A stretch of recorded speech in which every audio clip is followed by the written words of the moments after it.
आप सबको मेरा नमस्कार। और अभी थोड़ी देर पहले केंद्रीय मंत्री स्मृति ईरानी जी ने एक निहायत ही निम्न स्तरीय ओछा वक्तव्य दिया। मैं उनका जवाब देने नहीं आई हूं, लेकिन कुछ सच बयां करने आई हूं। और उस वक्तव्य को सुनकर मुझे एक ही चीज लगी कि शब्द नरेंद्र मोदी के हैं और संस्कार आरएसएस का है। और वो शब्द है झूठ बोलो, लगातार झूठ बोलो और झूठ फैलाओ, दुष्प्रचार करो। ये शब्द नरेंद्र मोदी जी के हैं और ये संस्कार आरएसएस के हैं। जो ट्रेनिंग स्मृति जी की झूठ बोलने के लिए हुई है, उसका पर्दाफाश करना जरूरी है। असलियत यह है, चाहे वो स्मृति ईरानी हो, चाहे वो अनुराग ठाकुर हो, चाहे वो पीयूष गोयल हो, चाहे वो अमित शाह हो, चाहे वो नरेंद्र मोदी हो, लगातार झूठ बोलकर मुद्दे से ध्यान भटकाना है। असलियत यह है कि अडानी मोदी के संबंधों की परत खुल रही है और जनता देख रही है, जनता समझ रही है क्या हो रहा है। जो रंगी पोती एक इमेज बनाई गई थी, जो खोखली इमेज खड़ी गई थी, उसका सच सबके सामने आ रहा है। आज दिक्कत यह है कि अडानी पर जो सवाल राहुल गांधी जी ने संसद में पूछे थे, और वो सवाल आज भी जायज है, उनका जवाब नहीं है भारतीय जनता पार्टी के पास या नरेंद्र मोदी जी के पास। और उन सवालों से ध्यान भटकाने के लिए अनर्गल बातें कही जाएंगी। आज जनता वो सवाल पूछ रही है। आज जनता के मन में आ रहा है, ये क्या अडानी से संबंध है, ये कौन सी प्रेम कथा है कि सारी की सारी सरकार हर मर्यादा, हर लोक लाज को ताक पे रखकर अडानी के बचाव में उतरी हुई है। अरे मोदी का बचाव कर लीजिए तो हम समझते हैं, अडानी का बचाव करने के लिए हर सांसद, हर मंत्री, देश के प्रधानमंत्री तत्पर हैं। आपने देश की संसद को, देश के लोकतंत्र को गिरवी रख दिया कि अडानी बच जाए। लेकिन आज वही जनता के मन में यह सवाल है और वो जनता पूछ रही है, ऐसा कौन सा रिश्ता है, ये क्या दिक्कत है अडानी की जो बचाने के लिए सारी सरकार खड़ी हुई है। और आपको लगता है कि राहुल गांधी की सदस्यता रद्द करके आप उनकी आवाज को दबा देंगे, आप उनको चुप करा देंगे, तो ये आप मुगालते में हैं। आप उनका घर ले लेंगे, वो तो कहते हैं मेरा कभी घर था ही नहीं। और जो शख्स हर कीमत पर लड़ने को तैयार है, वो आपको भयभीत करता है। उनके वक्तव्य में मुझे डर नजर आया, उनके वक्तव्य में मुझे बौखलाहट नजर आई, उनके वक्तव्य में मुझे घबराहट नजर आई कि ये क्या, इतना कुछ करने के बाद भी अडानी के संबंधों पर दर परत खुलती जा रही है, कलई खुलती जा रही है, सच सामने आता जा रहा है। आपकी अडानी पर चुप्पी, आपका संरक्षण, आपकी एजेंसियों का जो बिल्कुल चुप मौन रहना है अडानी पर, वो सारी जनता समझ और देख रही है। लेकिन स्मृति ईरानी जी से मेरे कुछ सवाल हैं और वो सवाल लाजमी है। एक महिला मंत्री है, महिला बाल विकास मंत्रालय की मंत्री है, मजबूत नेता है भारतीय जनता पार्टी की। आप विक्टिम कार्ड क्यों खेलती हैं? You are not a victim. आप किसी तरह से विक्टिम नहीं है। आप एक सशक्त महिला है, आप मंत्री हैं, सांसद हैं, आपसे ज्यादा मजबूत कौन है? आप विक्टिम कार्ड क्यों खेलती हैं? क्योंकि विक्टिम तो वो महिला है जो 400 रुपए का सिलेंडर आज 1200 पर ले रही है। विक्टिम वो महिला है जो आटे पर जीएसटी दे रही है। विक्टिम वो महिला है जो सरसों का तेल 90 पर था, आज 200 पर खरीद रही है। विक्टिम वो लोग हैं। आप महिला और बाल विकास मंत्रालय की मंत्री है ना स्मृति जी, मेरा आपसे एक सवाल है। आप लखीमपुर के चीरहरण पर चुप रहती हैं, आप शाहजहांपुर के यौन शोषण पर चुप रहती हैं, आप हाथरस में एक गुड़िया को रात को जला दिया जाता है मिट्टी का तेल डालकर, आप चुप रहती हैं। लेकिन आपके बगल में बैठा हुआ भारतीय जनता पार्टी का सांसद एक महिला सांसद को, एक महिला विधायक को वैशाली की नगर वधू वेश्या बुलाता है और आप चुप रहती हैं। कब माफी मांगिएगा आप इस देश से? आज कहने का वक्त है, खड़ी होइए और माफी मांगिए इस देश से। महिला बाल विकास मंत्रालय की मंत्री हैं आप, ये आपकी नैतिकता है? आपके बगल में बैठा हुआ सांसद, भाजपा का सांसद, एक महिला सांसद और एक महिला विधायक को वैश्या कहता है और आपके मुंह से एक शब्द नहीं फूटता है। आप अंकिता ठाकुर पर चुप रहती हैं, आप तमाम ऑन रेप केसेस पर चुप रहती है जहां पर आपके लोग संलग्न हैं। लेकिन मैं आपसे सवाल पूछती हूं, संसद में बैठकर संसद की गरिमा को भंग करके, मर्यादा को तार तार करके आपका एक सहयोगी एक महिला सांसद को और एक महिला विधायक के लिए शब्द का प्रयोग करता है जिसको सुनने से पहले इस देश की हर महिला लज्जित होती है। आप चुप रहती हैं। आप विक्टिम नहीं है, आप विक्टिम बिल्कुल नहीं है। विक्टिम इस देश की महिलाएं हैं। विक्टिम आज मध्यम वर्ग है जो महंगाई से जूझ रहा है। विक्टिम इस देश का युवा है जिसके पास नौकरी नहीं है। आप विक्टिम कार्ड प्ले करिएगा। आपकी घबराहट और बौखलाहट में मुझे अडानी का बेनकाब होता हुआ सच नजर आता है। मुझे हर कीमत पर अडानी को बचाने की आपकी, आपके प्रधानमंत्री की, आपके मंत्रियों की, आपके सरकार की मंशा और प्रतिबद्धता नजर आती है। लेकिन वो कहते हैं ना कि सच को कितना भी छुपाओ वो और उतनी ही दोगुनी ताकत से उभरता है।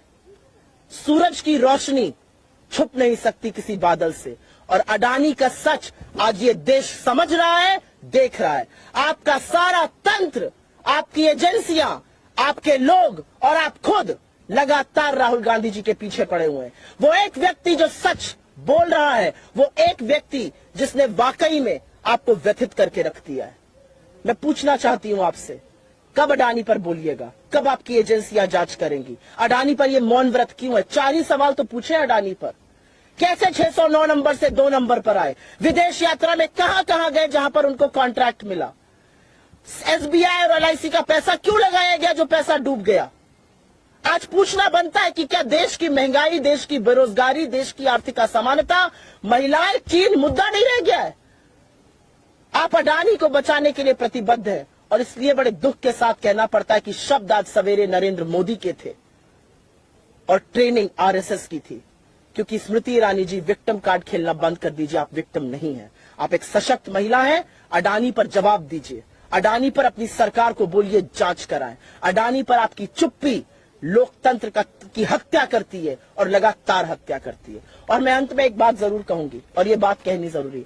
आपको लगता है राहुल गांधी जी चुप हो जाएंगे? जो सवाल सदन में खड़े होकर राहुल जी पूछ रहे थे, वो सवाल आज इस देश का हर व्यक्ति पूछ रहा है। अडानी और आपका रिश्ता क्या है? अडानी पर मोदी चुप क्यों है? अडानी पर जांच कब होगी? और अडानी को बचाने के लिए सारी सरकार क्यों तुली हुई है? I will very briefly make a statement in English on this. I heard India's Union Minister Smriti Irani earlier today, and I heard her make a very irresponsible statement against my leadership, against Rahul Gandhi ji. She named the Congress Parliamentary Party President Mrs. Sonia Gandhi. And I only want to say one thing. I saw a lot of fear in her eyes. I saw her desperation to save Adani. I saw her desperation and her government's commitment to save Adani. I only want to say one thing. The questions that Mr. Gandhi asked in Parliament on Adani is a question that every single Indian citizen is asking. Why is the government hell-bent on protecting Adani? What is your commitment to Mr. Adani? What is your commitment to this, to your agencies? Why are you not getting Mr. Adani's allegations probed? These are very valid questions, and I only want to say one thing to Smriti Irani. You are an extremely powerful woman. You are a cabinet minister. Don't play the victim card. The victims in this country are the middle class, the poor, the farmers, the unemployed. The victims in this country are homemakers who are being suppressed to buy gas cylinders at 1200 rupees, who are now buying oil at 200, who are now paying 100 rupees for petrol.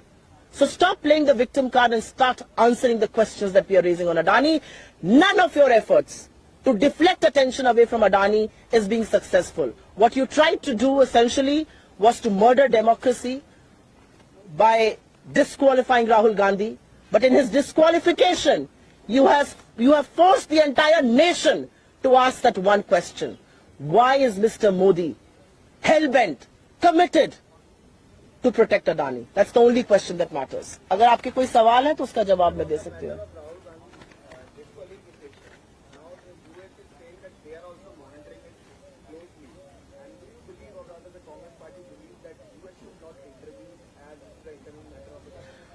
This is an absolutely internal matter of the country, but if you are going to kill democracy in broad daylight, yes, the world is watching. Can we stop? Can we put something on people's eyes? क्या हम लोगों की आंख पे पट्टी बांध दें? पट्टी नरेंद्र मोदी जी ने बांधी हुई है अडानी पर, दुनिया तो देखेगी क्या हो रहा है इस देश में। हमारा बिल्कुल उससे कोई लेना देना नहीं है। जो दुनिया देख रही है वो ये देश देख रहा है। आपको क्या लगता है हम दुनिया की आंखों पर जाके पट्टी बांध देंगे? क्या दुनिया नहीं देख रही कि भारत का जो सबसे प्रखर, सबसे प्रमुख, सबसे मजबूत विपक्ष की आवाज है, उसको आपने कुचल दिया, करने का प्रयास किया है। आपने उनकी सदस्यता रद्द कर दी। और किस मसले पर करी और किन आक्षेपों के पीछे आप छुप रहे हैं? क्या दुनिया नहीं देख रही है ये? क्या देश नहीं देख रहा है? आपकी सारी पोल पट्टी, आपके चेहरे का वो नकाब उतर चुका है और ये देश आज पूछ रहा है अडानी और आपके संबंध क्या है। और अडानी को बचाने के लिए अगर आपको लगता है कि राहुल गांधी की सदस्यता रद्द करके आप उनको बचा लीजिएगा तो आप मुगालते में। सत्ता की जरूरत आपको है अडानी को बचाने के लिए। सत्ता की जरूरत आपको है राहुल गांधी को चुप कराने की कोशिश करने के लिए। सत्ता की जरूरत आपको है विपक्ष को डराने धमकाने के लिए। सत्ता की जरूरत आपको है संरक्षण देने के लिए अडानी की।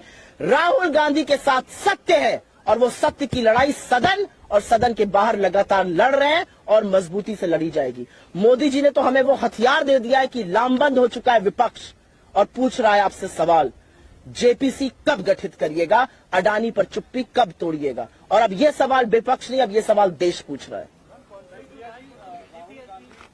I'll come to it.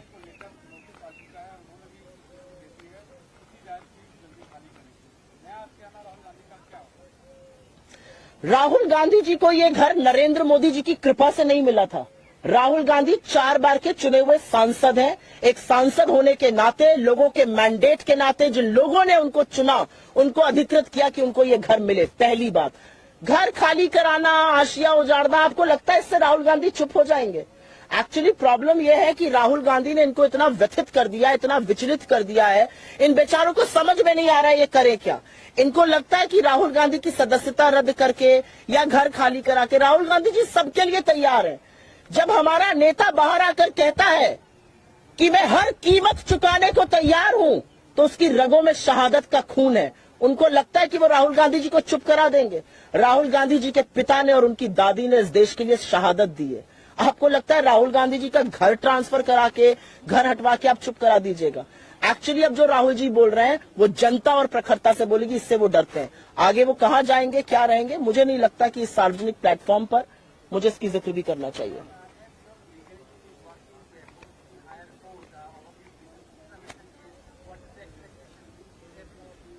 I am presuming, with all due respect to you, my friend here, I am presuming that you do not think I'm such a fool that I will sit and discuss my legal strategy here.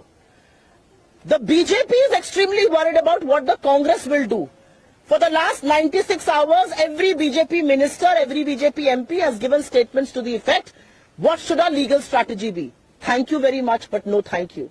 Focus on unemployment, focus on Adani, focus on price rise, focus on China, focus on income inequality. Do not give us legal advice because we don't need it from you. हमारी जो रणनीति होगी legal तौर पर या political तौर पर, उसका जवाब मैं एक प्रेस कॉन्फ्रेंस में तो नहीं दूंगी। और मुझे बहुत शुक्रिया अदा करना है भाजपा की उस मुफ्त सलाह का जो हर मंच से वो दे रहे हैं कि हमारी रणनीति क्या होनी चाहिए लीगल तौर पर। वो हमारे वकील देख रहे हैं।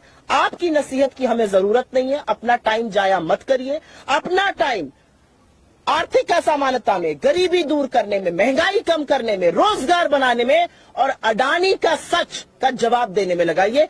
हमें आपकी लीगल नसीहत की जरूरत नहीं है, ये मैं भाजपाइयों से कहना चाहती हूँ।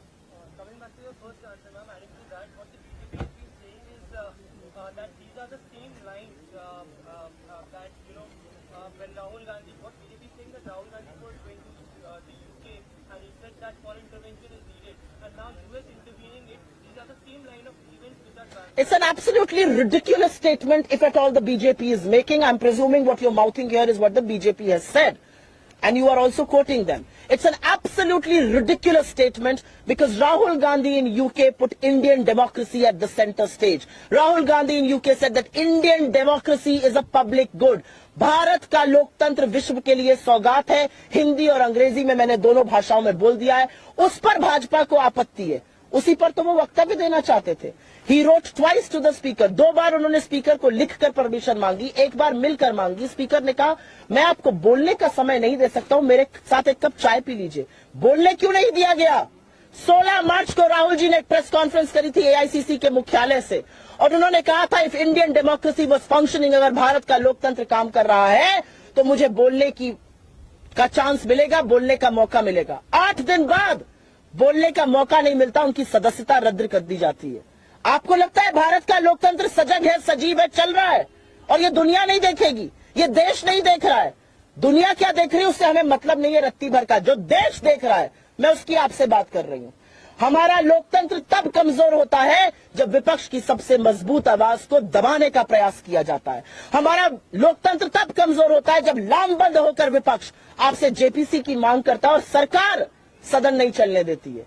यह कमजोर होते हुए लोकतंत्र का प्रतीक है, परिचायक है। लेकिन मैं अपने नेता की बात को कोट करूंगी, this is our problem, this is an internal problem, this is an Indian problem and we will find the solutions within. ये हमारी समस्या है, अंदरूनी समस्या है, भारतीय समस्या है और इसका निवारण और समाधान हम खोजेंगे। अगर उनके यहाँ ट्रांसलेटर्स की कमी है, आपके माध्यम से मैं ये बोल देती हूं, हमसे ट्रांसलेशन करा ले, क्योंकि ट्रांसलेशन में भी हाथ तंग नजर आता है। बहुत बहुत धन्यवाद आप सबका। NGTV, the voice of common people।